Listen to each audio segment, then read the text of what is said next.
Hello, I'm a bit jaded today. You will see a little bit faded and jaded. I had a bit of a car accident yesterday.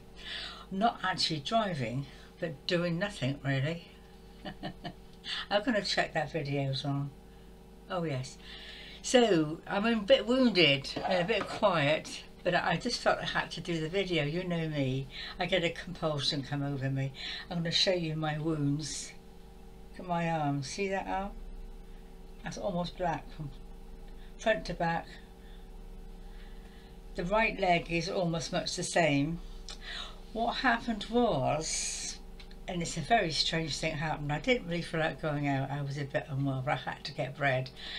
I came back. Now outside my bungalow here there's a space just on the pavement sort of thing, a little bit of a slope, and the car is Renault Megan. It's quite a long car and it's quite a heavy car actually, and a handbrake isn't all that efficient at times, so I've got a good excuse and I should know better. I've got to have it adjusted.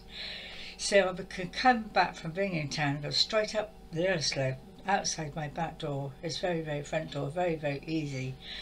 This is what I did: put the handbrake on, got out the driver's door, walked round the car to the passenger, opened the passenger door to get my shopping out, and suddenly I felt the car moving. Silly me, I should have just left it because it only would end up across the road and there isn't as much traffic around here, but silly me, I reached in to try and get the handbrake, but of course I couldn't. I couldn't have done it. Fell backwards and under the car. Well, not all of me, part of me.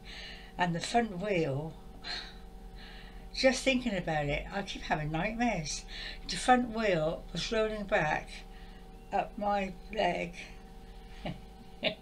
I don't know if it went on my body, I don't know why it didn't, and then up my arm.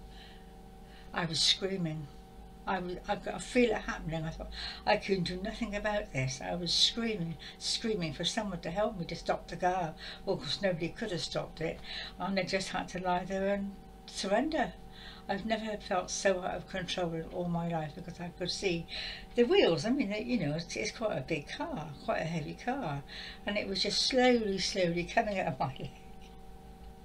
And I don't know whether I could have moved. I think I was probably in a panic trying to get his handbrake. I just had to lay there screaming. And of course eventually someone did come. Two young men came actually who were first responders, and then people gradually sort of gathered around, you know, and I was hysterical, absolutely, lying on the floor. It was quite cold as well, lying on the stone floor. I wanted to get up but I knew I couldn't, and someone, you know, people are like, people are very controlling actually. You think they're being helpful, but in fact they're very controlling. Oh, you're going to have an ambulance, so run for the ambulance, we've rung this, we're doing all this to let me feel your pulse, da da da da. And I said, I don't want an ambulance, I'll be alright, I can deal with this on my own if I can just get up and go to bed, you know. Well, maybe they were right. I should have had an ambulance, and I did eventually. But the whole thing was like a control issue. I just felt everyone was very kind and taking over, but they all had their own agendas.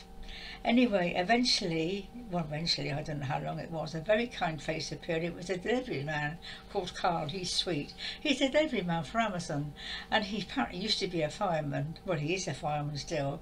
He's got lots of stories about his rescue, and he saved his son's life apparently some years ago. And he appeared, he said, asked somebody, have you got a wheelchair? Well, nobody had, so he said to me, I'll get your computer chair. Now, I didn't know that he knew I had a computer chair or where it was. Anyway, next thing I know, he's running out with this computer chair, and he gets on his knees and someone's behind. They lift me up onto this chair, wheel me into here, into the front room. I'm kind of dazed, obviously. I was in a state of shock, you know, but I was still compos mentis, as they say. And it was just such a thing, you know, that all these people were being so helpful and very kind, and it shook me actually, because as you know, I don't know, I do have said before that I don't feel people really care about me very much. Well, of course I don't know anybody really. So I sat there and eventually the ambulance came 2 girls and 1 ambulance man, and they were very, very kind. Ambulance people are very kind, aren't they? Well, I've always found them to be kind. And did all their checks and so forth, and I said, it's okay, I don't want to go to hospital. You know what hospitals are like, you're there for 12 hours, and I thought stress-wise it would just be too much for me, I couldn't cope with it, and the pain and everything else, and I said, leave me, just leave me, I'll be all right. I've got all my pills and potions. I didn't say about the self-healing bit, obviously, but I said, just leave me, and I don't think anything's broken, that's the main thing. And you know, I honestly think that was a miracle. This car rolling up over my body, nothing's broken. I mean, it's a miracle, isn't it? Yes, bruising, lots of bruising, but when you think that at my age and my bones, they're supposed to be fragile, but I do take calcium, and so all my self-medication sort of paid off really, because I was fairly fit and healthy. In fact, my doctor said I was fit as a butcher's dog. I take all these things to keep my body in fairly good condition. But say with the other thing is something different. So anyway, there we sat in the front room, these 2 girls, the ambulance driver and me, on my teaching chair, holding forth. And so I've been thinking about this. Was it for somebody else's benefit or mine? Because they were all very interested in the psychic stuff. I didn't go too deep. I was very good. I just told the stories, you know, the everyday stories I tell you, little experiences and stuff. But they were like, the girl in particular, she was quite in tune. I think the ambulance driver was almost ready to burst out. You know, he's waiting for it. So I felt that it was... I was for an hour, I was talking, and there's me, just having had this accident. Well, not a death door exactly, but I must have been in a different place, mustn't I? I must have been, because I kept going for a whole hour, and they were very, very interested. So I've been reflecting on this, and they eventually left after about an hour. I didn't go to hospital. What I used was arnica for the bruising. Arnica is very, very good for bruising. I've always got arnica. Can you see it? This is worse today than it was yesterday. No doubt it'll be worse tomorrow. Arnica for bruising, and I got hemp cream for the inflammation. So, and I've taken arnica as well, and done all my spiritual bits and asked for help. I was awake all night in a lot of pain. Of course, it's hard to know how to lie down where the pain is. So that's my story today, and I think it's something to do with all this planetary stuff. It's been very heavy going. And I do go into astrology a bit. There's a girl, Molly McCow, that's right, she's very, very good. And the stuff is everything's big stuff, clash. And so I thought I was going to escape it, but you see, it goes to prove you can't escape it. You can't. If it's going to happen, it's going to happen. And I've been really contemplating on this. Why did this have to happen? I always ask, what's the purpose? There must have been a purpose, because it's not a thing I have. The handbrake is tricky, but that was pretty intense, wasn't it? To be lying under a car, you know, with its wheels coming over me, it could have killed me. I mean, my hand. You can't see it from there. It was, the wheel went over it, so that half of it was so distended, I was frightened. I thought, if I can't use my hand, that's it. Because typing, well, you know, your hand is very important, isn't it? And I thought my hand was going to really suffer. Bit by bit it's coming back, but I can't feel it. It's so bad, so swollen. I'm putting cream on that and doing all the stuff, but I just, to think that a heavy car, this is quite a big car, you know, Renault Megan, you know, went over that hand and it's not broken, that's a miracle. So somebody was looking after me, but also while it was going on, I was praying and using my consciousness to sort of process what was going on, so not to make it as severe. That's what I do when I fall over or have an accident. I always throw my consciousness into the situation. I've got to check the time a minute. I just saw a beautiful light. I've asked him to help me. I wasn't quite sure to do it because I'm not really well enough, but you know me, I've got to communicate, and while I've still got the bruises, I've got some sympathy. So anyone could pray, send a prayer, I'd be very, very grateful. I've written to my daughter, she hasn't replied. I don't, well, of course, what can she do? I think she's just not forgotten, but what can she do? So but this helpfulness, I keep thinking about this particular man, this young man that got me onto my chair, wheeled me in here out of the cold.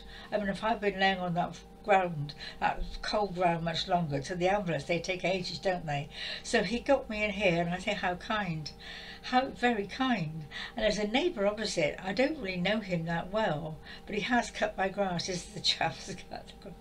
And he suddenly turned up. Trumps, he was here, and he got my arnica for me and made a cup of tea, and he was just a gem. And this is somebody else's husband. They don't usually do things like that. He was so sweet. I hope I'm not being suspicious of his friendliness, but he's been exceptional. And he said, I'll check on you tomorrow, which was yesterday. And did about mid-morning he came, are you all right? Unfortunately, I didn't really feel like standing and talking very long, but he was very supportive, and you got your food, and he was really sweet. I still can't get over it. But of course I did have Sainsbury's online, so I got an order in which came today, so I'm not going to starve. But you know, it's one thing after another. You know, I just think I've just begun to think I was going to get better from this other thing, which nobody knows what it is. You know, the limitations, the lack of ability to walk and stuff. And I just think, oh, I'm picking up a little bit, and this happens. So I'm really contemplating, and I always ask questions. There must be a reason. There are 2 or 3 reasons. One is I had a big fallout with one of my spiritual, well, I don't know, he's one of the beings that gets me into trouble from time to time. And he's very interfering and causes a lot of trouble, and I had to put in a complaint about him. Whether it's him having to do set me up, I don't know. Whether it's just had to be, because one of my things is that nobody cares. Nobody's there for me. I've got no one to help me, and I say it too much. I know I do. So I've been challenging the cosmos to find somebody for me, and of course it's not always the easiest way, is it? They had to teach me this lesson that people are there, they do care, you know, come up with the woodwork. There was about a dozen people around me, I think. Some I didn't even know. But the funny thing was, when I was sitting on this chair in my little room, these two men in particular were having an amazing argument about who had the best skills. I couldn't believe it. One was an ex-nurse and one was something else. We said we should not move her. Don't I? We rang the police, and they went on and on. I said, do you mind? This is my home. I'm ill. I don't want you two arguing over me. They were really going for it. It was, I couldn't believe it. In the end, I said, look, will you please leave? I'm fine. I've got Steve. He's hanging around in the background, laughing. He's not laughing, but he was looking quite amazed at these 2 chaps. So they off they went. I'm just dreading anyone knocking on my door to see if I'm all right. So I'm going to keep my curtains drawn for a bit. So anyway, the lesson is, be careful what you say, because you get what you ask for, as you well know by now. And I didn't really ask to be hurt or bruised or whatever, but somebody was teaching me something that, you know, hang on, there are people there that care, and we're going to show you. I did think, actually, a few weeks ago I might have to go into hospital. So I got that thought that if I didn't behave myself, something would happen to shut me up. And it often does. Have you noticed that?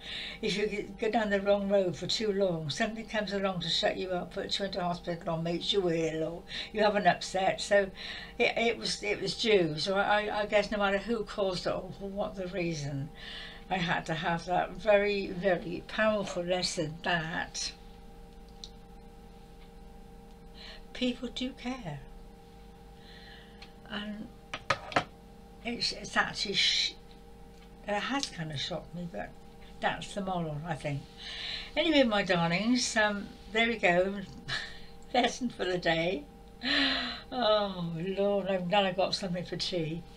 So there we go, and just take care and say, watch your belief systems, because they are getting more. I think we've got Pluto going into Aquarius, which is a huge planet transformation. We're all going to be heading for a big wake up, whether we are or not. This is what amazes me. I thought I was, but there's always something to learn, isn't there, eh? So let's get back. I don't look very glamorous today. Take care.